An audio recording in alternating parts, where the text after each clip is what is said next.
महाराष्ट्रातील धारणी शहरातून एक मोठी बातमी समोर येत आहे, जिथे चोरट्यांनी पुन्हा एकदा पोलिसांना आव्हान देत लाखोंची धाडसी चोरी केली आहे। यावेळी देशी दारूचे दुकान चोरट्यांचे लक्ष ठरले आहे। अमरावती जिल्ह्यातील धारणी शहरात गुन्हेगारांनी पुन्हा एकदा पोलिसांची झोप उडवली आहे। धारणी बस स्थानक परिसरातील मेन रोडवर असलेल्या सुप्रसिद्ध भवानी बियर बार आणि देशी दारूच्या दुकानात काल रात्री चोरट्यांनी तब्बल 9 ते 10 लाख रुपयांची रोकड लंपास केली आहे। विशेष म्हणजे चोरट्यांनी दुकानात प्रवेश करण्याकरिता चक्क बियर बारच्या वरील छताचा वापर केला आहे।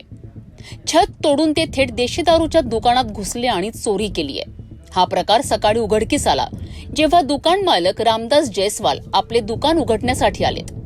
चोरी झाल्याचे लक्षात येताच रामदास जयस्वाल यांनी तत्काळ धारणी असोसिएशनचे विशाल मालवीय, विपिन सरागे, सुनील चौथमल आणि प्रतीक मालवीय यांच्यासोबत धारणी पोलीस स्टेशन गाठले आणि घडलेला प्रकार पोलिसांना सांगितला।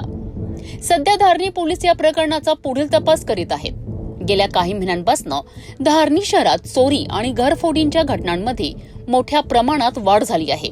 2 महिन्यांपूर्वीच एकात्मिक आदिवासी प्रकल्प कार्यालयाच्या ग्रिल कापून महत्वाच्या फाईल्स चोरी गेल्या होत्या, ज्यातील चोरटा अजूनही सापडलेला नाही।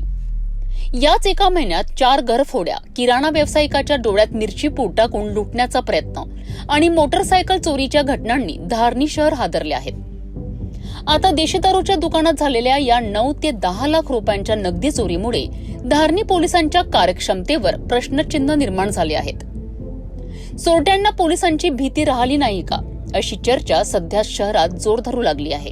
धारणीतील या वाढत्या गुन्हेगारीमुळे नागरिकांमध्ये भीतीचं वातावरण निर्माण झालं आहे। तर पोलिसांनी या घटनेचा गांभीर्याने तपास करून चोरट्यांना लवकरात लवकर जेरबंद करावे अशी मागणी आता जोर धरू लागली आहे। या घटनेवर आणि धारणीतील गुन्हेगारी स्थितीवर आम्ही लक्ष ठेवून राहू। तोपर्यंत पाहत रहा सिटी न्यूज।